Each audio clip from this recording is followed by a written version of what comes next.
Nous disons donc que la première mitzvah, grande mitzvah de la soirée de Shavuot, juste après avoir fait la prière de Harvit, c'est bien sûr l'étude qu'on appelle également la veillée de Shavuot. Dans pratiquement toutes les communautés juives à travers le monde, dans toutes les communautés normalement organisées, eh bien, il est de coutume d'organiser une veillée d'études durant toute la nuit de Shavuot. En vérité, il y a 3 veillées qu'en Afrique du Nord et même en Eretz Israël on célébrait. Il y avait la veillée de Shavuot, la veillée d'abord de Pessah, ensuite la veillée de Shavuot, et puis ensuite la veillée de Hoshana Rabbah. Alors, on parlera des autres veillées en leur temps, qui sont différentes. Chacune d'entre elles est liée à la fête de pèlerinage qui lui correspond. La nuit du 7e jour de Pessah, qui rappelle la sortie d'Égypte, ou plus précisément la traversée de la mer, il y a la veillée de Pessah. Dans la plupart des communautés, c'est une veillée qui n'est pas toute la nuit, c'est juste une partie de la nuit. Ici, on a toujours fait durant toute la nuit, parce que en fait, comme on n'est pas en Israël, c'est compliqué de faire venir des gens une partie de la nuit et puis de les faire retourner chez eux avec les problèmes de serrure, d'entrée, etc. Donc en général, on le fait quand même toute la nuit. Maintenant, en ce qui concerne Shavuot, c'est la veillée la plus suivie avec celle de Hoshana Rabbah, qui elle se fera à la fin juste avant Sheminat Atzeret. Et donc pour ce qui concerne la nuit Shavuot, on l'a fait surtout parce que cela permet d'exprimer l'amour et l'attachement que nous avons envers la Torah. Et certains de nos sages viennent nous dire qu'on vient également réparer la faute de ceux qui s'étaient endormis au moment du don de la Torah. Puisque ces 3 veillées, on les appelle les veillées du tikkun. Le mot tikkun en hébreu signifie réparation. Et le mot tikkun, c'est un mot que vous verrez très très souvent dans d'innombrables enseignements, notamment du Midrash, mais aussi du Zohar, de la Kabbalah, pour expliquer le devoir d'un juif sur terre. En fait, dès le moment où l'on arrive à la vie, notre devoir, c'est d'être une sorte de réparateur au plan spirituel. Un réparateur. Réparer quoi? Réparer tout ce qui a été endommagé. Des fois, c'est par nous-mêmes, pour nos propres âmes, et parfois, c'est réparer les erreurs des générations précédentes. Par exemple, un père et une mère, on devra toujours les respecter, ne serait-ce que parce qu'ils nous ont donné la vie. Mais un père et une mère ne sont pas des animaux. Ils ne sont pas que ils sont pas là que pour être des faiseurs de gosses. Pardonnez-moi l'expression un peu élégante. Ils ne sont pas là que pour être comment dirais-je, donner la vie comme des animaux qui font ça aussi bien. Non. Ce qui fait la différence entre des parents, d'après la tradition juive, et ceux qui mettent bas dans le monde des animaux, c'est que les parents ne sont pas que des géniteurs. Ce sont des exemples et des maîtres au plan spirituel. Un homme, un juif digne de ce nom doit être un rave, au moins de sa famille. Je n'ai pas dit qu'il doit être un rave professionnel et qu'il doit faire des années à l'Yeshiva. S'il le peut, tant mieux, mais sinon, qu'il soit au moins le rave de sa famille. Et une mère doit être une Eshet Chayil, une femme pieuse, une femme exemplaire. Et cette exemplarité-là, elle est demandée aussi bien des hommes que des femmes. Les femmes, dans un monde où on prétend que la liberté des femmes, c'est en fait d'être aussi tordues que les hommes et de faire les choses qui sont les plus viles comme les hommes par obsession de l'égalité, c'est plutôt cette vision du féminisme n'est pas à l'honneur des femmes. Au contraire, ils ont tué ce qu'est la femme dans ce qu'elle a de meilleur. D'après la tradition juive, une femme, il faut l'aimer quand on est son mari, bien sûr, pas quand il s'agit de la femme d'un autre. Et il faut la respecter, évidemment. On n'a pas besoin du féminisme pour nous enseigner, nous, ce que c'est que le respect des femmes. Au contraire, s'il y a bien un univers où la femme, elle est respectée plus que dans tout autre univers, c'est bien dans le judaïsme. C'est dans le seul judaïsme où on dit qu'une femme, elle a une âme qui est supérieure à l'ensemble des êtres de la création. Où le Talmud va même dire qu'elle a une intelligence encore de plus par rapport aux hommes, ce que d'aucuns appelleraient, je ne sais, cinquième sens, je ne sais pas moi, sixième sens, que le Talmud attribue au fait que le premier homme a été créé, d'après la tradition biblique, à partir d'un limon de terre, qui est un matériau pas très noble. Alors que la première femme, Chava, qui est issue de Adam Arishon, était en quelque sorte l'émanation d'un être qui était déjà avec une âme divine. Et c'est parce que, et non pas du limon de terre, et c'est parce que la femme a été conçue ainsi que Dieu a voulu donner une sorte de kavod particulière à la femme, en montrant à l'humanité que le rôle d'une femme, c'est véritablement de briller et d'être un être exemplaire qui, soit si elle assume son exemplarité, eh bien elle fera de son homme, celui qu'elle aura choisi, ou par lequel elle aura été choisie, peu importe, elle fera de lui quelqu'un qui sera plus grand et meilleur grâce à elle. Ou au contraire, celle qui fera tourner la tête de celui-là, ou même la tête des autres, et qui, au contraire, le fera chuter. Alors vous allez me dire, bon, c'est peut-être aussi caricatural. Ça veut dire quoi? Il n'y aurait que des femmes qui élèvent un homme ou celles qui les descendent. Il n'y a pas que ça. C'est vrai. Il y a aussi des femmes qui, comme les hommes, se cherchent toute leur vie, ne savent pas vraiment qu'est-ce que c'est que l'idéal. C'est pourquoi la Torah est là. La Torah, elle nous donne, qu'on soit un homme ou qu'on soit une femme, la Torah, elle nous donne des règles, elle nous donne des objectifs. Et nous, parce qu'on a confiance en Dieu et on a confiance dans cette Torah, alors effectivement, on apprend qu'est-ce qu'il y a de mieux, aussi bien pour un homme que pour une femme. C'est pas pour décider à la place d'un homme ou décider à la place d'une femme. C'est aussi un acte de foi, comme tous les actes de foi. Dans quelque foi que ce soit, les engagements sont toujours basés sur une conviction. Alors, la Torah, pour nous, notre conviction, c'est que si elle nous a été donnée à nous, peuple d'Israël, c'est précisément pour nous donner la possibilité d'atteindre les objectifs les plus idéaux, les plus exemplaires, les plus lumineux, afin d'être quelqu'un de bien. Qu'on soit homme ou qu'on soit femme, on a droit à une égalité. C'est le seul cas où on parle d'égalité vraiment dans le judaïsme. C'est l'égalité de respect, l'égalité de considération, l'égalité de devoir et l'égalité aussi d'investissement de tout son être dans ce pourquoi on est le meilleur tel que conçu par Dieu. Il y a des domaines où les hommes sont meilleurs que les femmes, n'en déplaise à certaines féministes. Puis il y a d'autres domaines où les femmes sont bien meilleures que les hommes, n'en déplaise à certaines femmes misandres. C'est comme ça. Et c'est comme ça parce que Dieu a voulu que ce soit comme ça. C'est pas par misogynie ou par misandrie, pas du tout. C'est comme ça. Et celui qui veut absolument rester toute sa vie dans un déni idéologique, comme certains ont voulu l'inventer par les idéologies wokistes et autres, alors il crée artificiellement des êtres qui sont complètement problématiques, qui sont complètement déséquilibrés, qui sont jamais bien dans leur peau. Et quand on les interroge, ils le disent. Quand on passe le cap de la propagande idéologique et qu'on s'adresse aux gens concernés, je vous jure qu'ils vous le disent. Ils vous le disent. Et je sais de quoi je parle. J'ai rencontré des gens comme ça. C'est bon, quand l'idéologie, elle est fondée sur l'exploitation des frustrations et la haine, tantôt des uns, tantôt des autres, alors il faut du temps pour corriger ces erreurs. Ça viendra.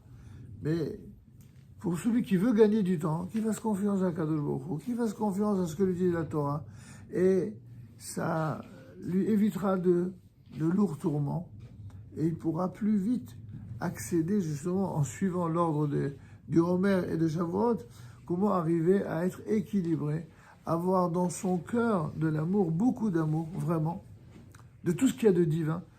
Et ce qu'il y a de divin, c'est les êtres humains, effectivement. Un juif qui est vraiment dans la Torah, il ne peut pas haïr un être qui est le résultat d'une création divine, qu'il soit juif ou qu'il soit pas juif, qu'il soit de telle couleur ou de telle autre. Mais mieux que ça, pas que les êtres humains. Un juif digne de ce nom dans la Torah ne peut pas avoir de mépris ou de méchanceté à l'égard des animaux.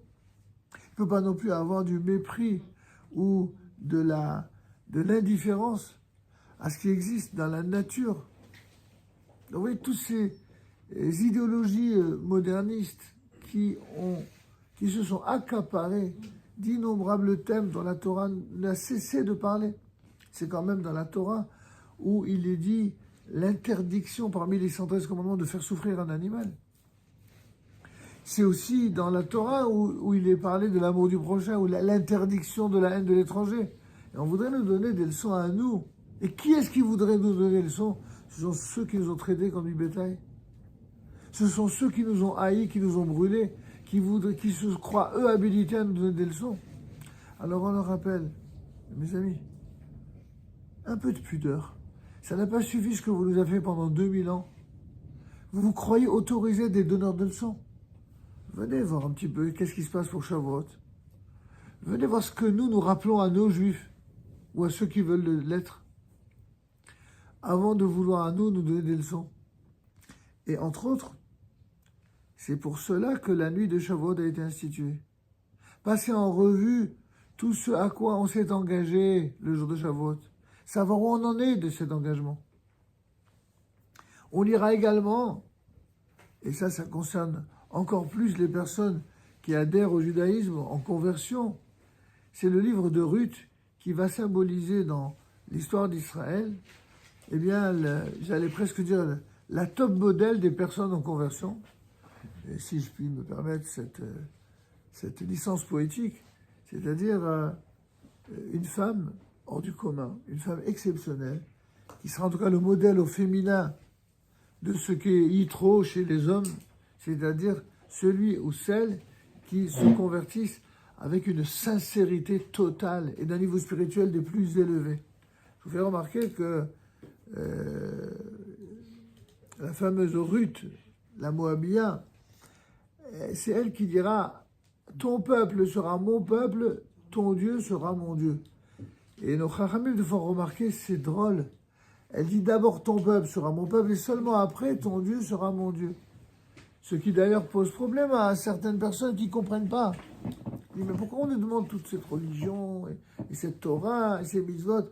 Après tout, Ruth, ce qu'elle a dit, c'est ton peuple sera mon peuple et ton Dieu c'est bien après. Donc ils en ont déduit que la Torah pouvait se suffire à une forme de saupoudrage. Ça a été l'argument d'un certain judaïsme libéral. Or, c'est une erreur, évidemment, vous le comprenez. Quand il est dit, effectivement, ton peuple sera mon peuple, ça veut dire que dans la vie, vous ne pouvez pas partager le destin de quelqu'un si vous ne l'aimez pas profondément. Et c'est pas vrai que pour un individu, c'est vrai aussi pour un peuple. Quand quelqu'un veut se convertir au judaïsme parce qu'il est séduit par une personne juive, mais a priori, il y a pas de crime, hein. Il y a pas de, c'est pas le problème du tout, contrairement à ce que beaucoup se fantasment autour de ça. Là où ça poserait problème, c'est où la seule et unique raison pour laquelle quelqu'un veut se convertir, c'est pour les beaux yeux de la fille ou les beaux yeux du garçon éventuellement. Si c'est que pour ça, c'est oui problématique, parce que on ne peut pas se suffire pour un engagement moral et spirituel vis-à-vis de Dieu à simplement une attirance physique. L'attirance physique n'est pas gênante si c'est une des composantes, mais si c'est la seule chose, là il y a un problème. Mais mes amis, c'est pas que entre juifs et non-juifs, même dans chaque couple c'est comme ça. Quand un homme il épouse une femme uniquement parce qu'elle est belle, comme on dit en français ancien, sardo. Tant que bien lui fasse si un homme il épouse une femme parce qu'elle est belle. Mais dites-moi, s'il ne l'épouse que pour ça, s'il n'est attiré que par ça, son apparence physique et plastique, ça veut dire quoi? C'est-à-dire que lorsqu'elle va avoir des rides, ou qu'elle aura des grossesses, et qu'elle prendra de l'âge, ce qui, grâce à Dieu, est la meilleure chose qui puisse arriver, alors il ne va plus l'aimer, il va avoir la tête tournée par une petite jeunette. C'est pas, je raconte pas des histoires drôles, je raconte des histoires dramatiques qui existent tous les jours, vous le savez très bien. Donc vous voyez bien que si un homme n'épouse une femme que pour son apparence, c'est une catastrophe. Il faut qu'il y ait quelque chose de plus profond que cela. Il faut qu'il ait un désir de construire avec elle quelque chose. Et surtout qu'il ne la laisse jamais tomber, qu'il soit fidèle. À l'origine, la raison de l'interdiction des mariages mixtes, c'est uniquement parce que ce serait une femme qui, de par sa beauté, viendrait séduire un homme et qu'elle le détourne du Dieu d'Israël et de la Torah et des mitzvot. Mais qui a dit en vérité que si un juif est, entre guillemets, détourné, avec des grosses guillemets, par une jeune femme parce qu'elle est jolie, que c'est elle qui l'a détourné de son Dieu? Mais il n'a pas attendu cette fille-là pour être détourné de Dieu. S'il ne s'était pas détourné de Dieu avant, il n'aurait pas été particulièrement attiré par elle. Donc, alors, comment on résout tout ça? On résout tout ça de manière très claire. C'est que si, justement, une personne non juive est attirée par un juif, quel que soit le sens, alors la meilleure façon de prouver que c'est une personne bien, c'est de montrer que la Torah est la raison. À savoir que s'il s'agit d'une personne qui va détourner cet homme de la Torah, alors il ne fallait pas le faire. Mais si au contraire c'est elle qui le ramène à la Torah, dans ce cas-là, la Torah, elle n'est pas contre. Si un homme, il faisait rien de la Torah et des mitzvot, une femme se convertit au judaïsme, elle est sincère, elle est sérieuse, elle pratique les mitzvot, et elle lui dit au gars, eh oh, c'est bon, maintenant, ça suffit. Au début, c'est vrai que je me suis converti pour essayer d'arranger les choses, pour être agréé par ta famille, ou parce que ça se passe mieux, pour que les enfants aient une éducation juive. Mais maintenant, dans tout ça, qui c'est qui a fait des efforts? C'est moi qui ai fait des efforts. Et toi, qu'est-ce que tu as fait là-dedans? Tu mangeais n'importe quoi, tu manges toujours n'importe quoi. Tu transgressais Shabbat, tu transgresses toujours Shabbat. Tu te fiches de moi. Maintenant, si tu veux que je te garde, tu fais tchouva. Sinon, je me casse. Ah, vous y attendez pas à ça, hein? C'est un scoop et un clin d'œil en même temps. Ben voilà, c'est exactement ce qu'il faut faire. J'ai pas dit qu'il faut faire que ça.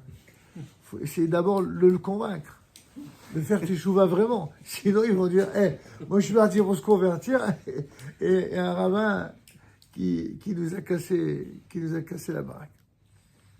Non, on casse pas la baraque. Au contraire, on est pour une vraie baraka, une belacha, une bénédiction. Et la bénédiction ne peut résider que lorsqu'il y a une cohérence sur le plan, bien sûr, sentimental, mais sur le plan moral et spirituel. Pourquoi? C'est pas un calcul. Ou si c'est un calcul, il est propre.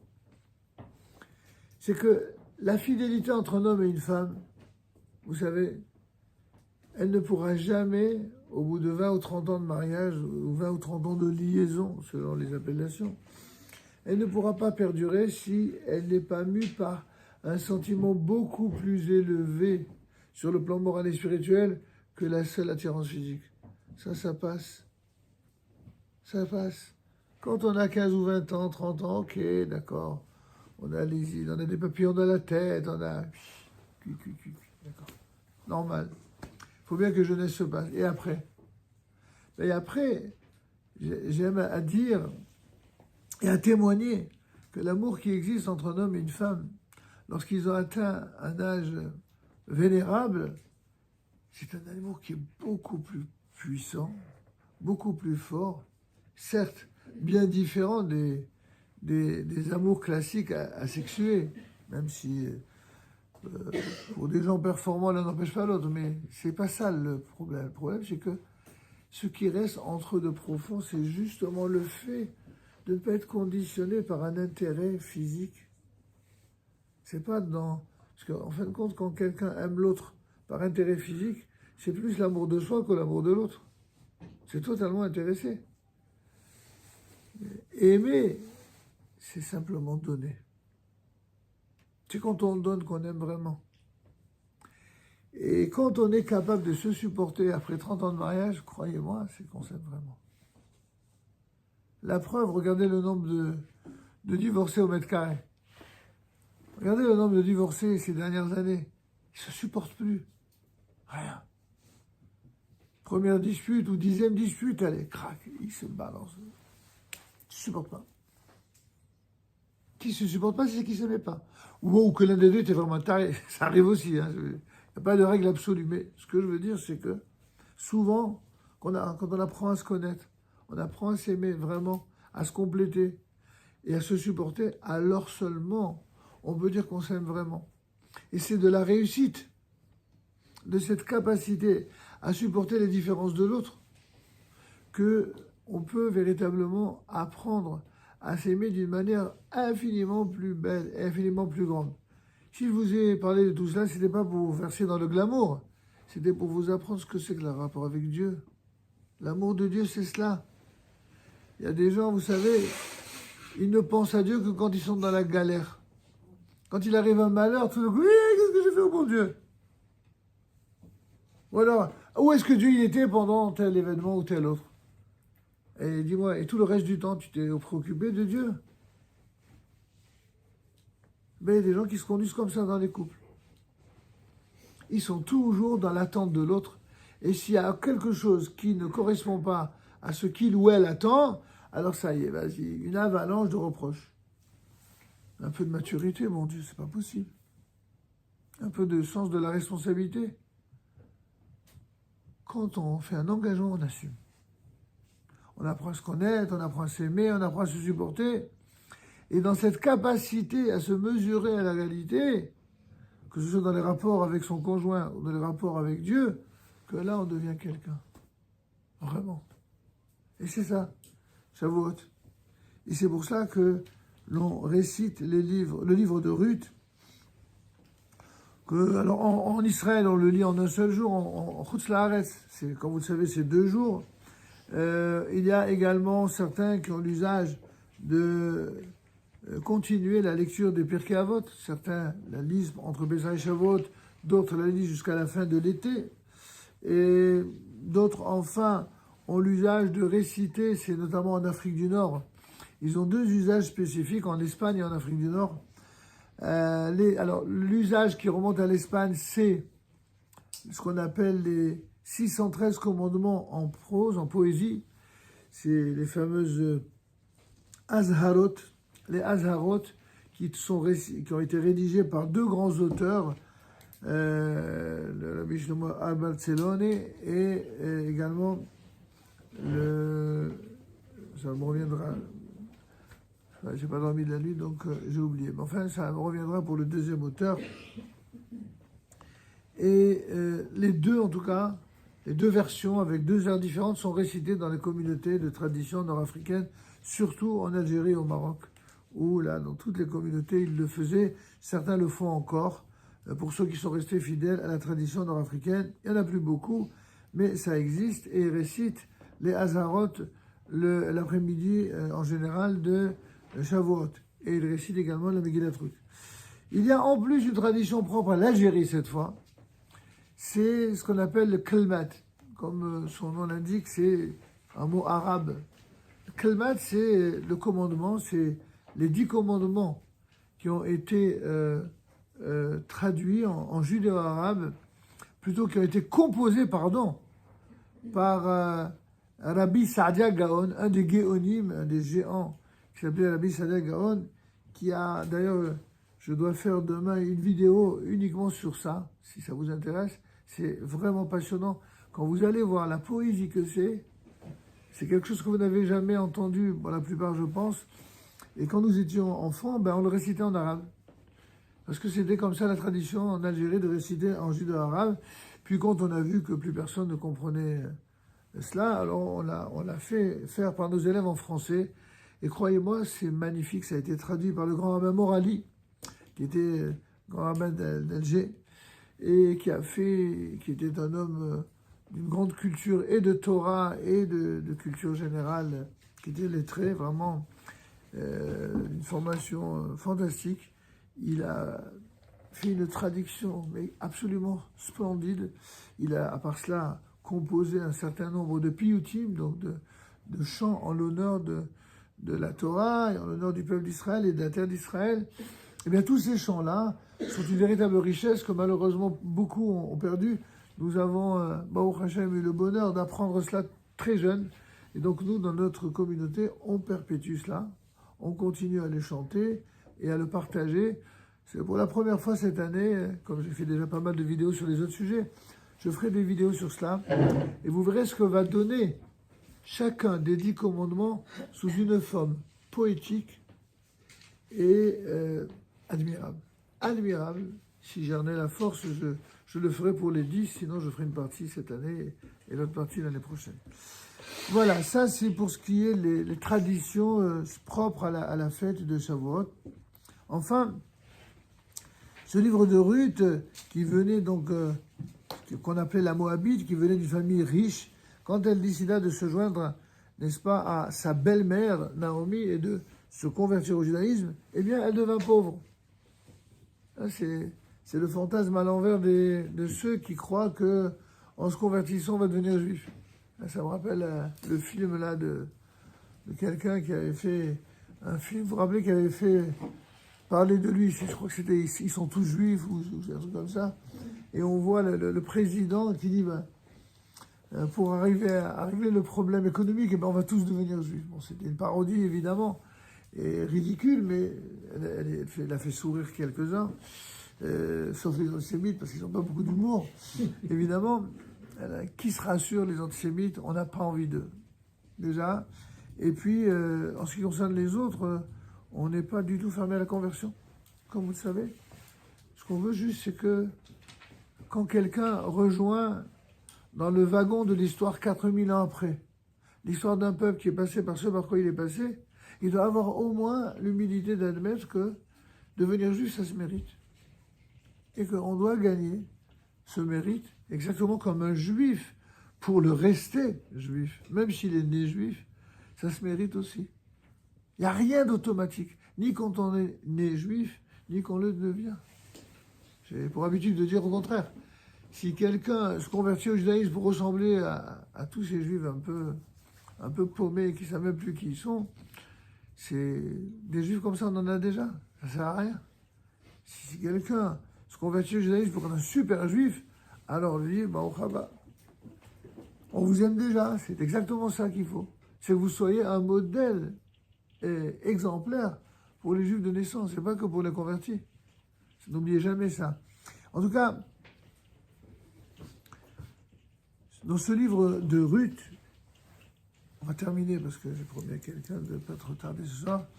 Donc, on a coutume de le lire à Shavuot, ce livre, et où on rappelle que quiconque accomplit la Torah dans la pauvreté finira par l'accomplir dans la richesse, comme on le dit dans les Pirkei Avot, au chapitre 4, Mishnah 9.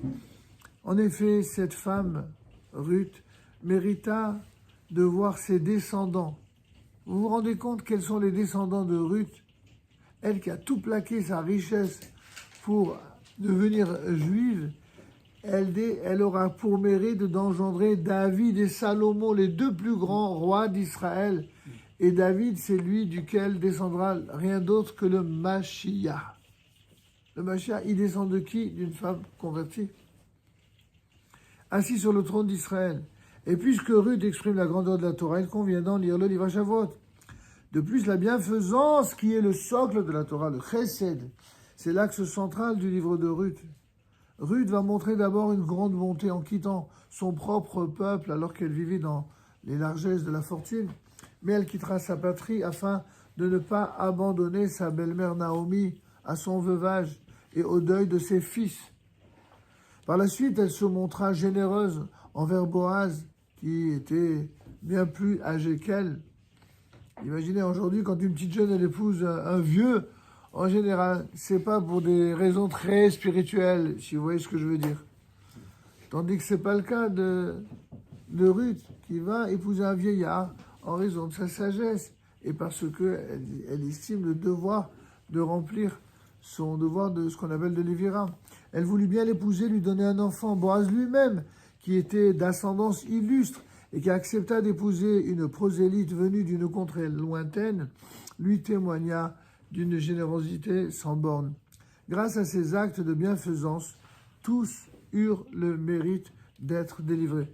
D'ailleurs, sachez-le, la définition de la délivrance d'Israël, dans les diverses manières de l'exprimer, passe toujours par la bonté et par la générosité.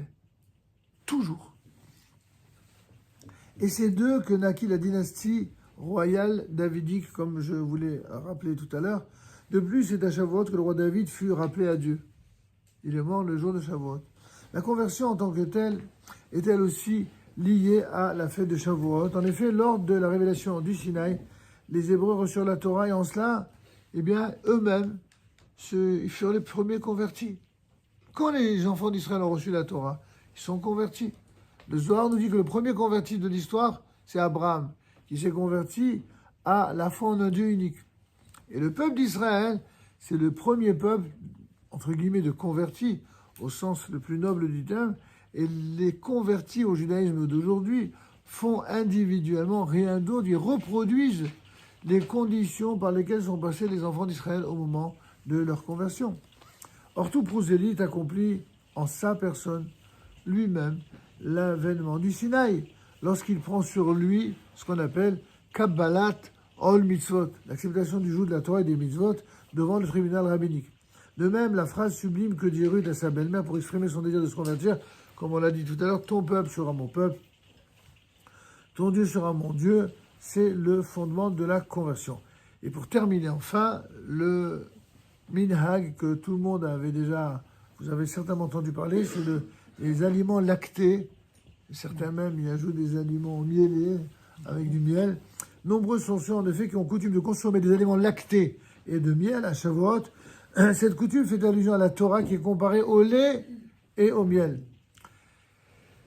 Devash ve'halav tahat leshonech, nous dit le cantique des cantiques, comme il est dit, du miel et du lait sous ta langue. Les sages expliquent que par le mérite d'avoir déclaré tout ce qu'a dit l'Éternel, nous le ferons et nous l'entendrons, les enfants d'Israël méritèrent que les paroles de la Torah fussent douces à leur bouche, comme le miel et le lait. Pour rappeler la douceur de la Torah et l'affection que nous lui portons, nous avons donc l'usage à Shavuot à manger de savoureuses pâtisseries lactées, ainsi que des plats sucrés au miel. Pour terminer sur ce chapitre et sur la fête des Shavuot, on rapporte aussi parmi les Acharonim l'explication intéressante suivante, que en fait, lorsqu'ils ont reçu la Torah, ils ont réalisé toutes les règles de la cacheroute, de la shrita. Ils n'avaient pas la possibilité, juste après avoir reçu la Torah, d'abattre du bétail et de manger kasher, de la viande, et d'aiguiser les couteaux selon les règles, etc. C'était impossible. Donc, qu'est-ce qui leur restait comme seule possibilité à la va-vite de manger? C'était de manger des mets lactés. D'où la raison pour laquelle, effectivement, en général, dans la plupart des communautés, on mange lacté le premier matin, en tout cas, de Shavuot. Sur ce, je vous souhaite de passer de bonnes fêtes de Shavuot. Avant cela, dimanche soir, nous avons la fête de Yom Yerushalayim. Je ne sais pas si je vous l'ai envoyé, je vous envoie l'invitation. Ceux qui n'ont pas prévu ailleurs quoi que ce soit d'autre, vous serez les bienvenus. Ce sera donc dimanche soir prochain à 19h15, je crois. Voilà, Tiskala Mizvot, Shabbat Shalom.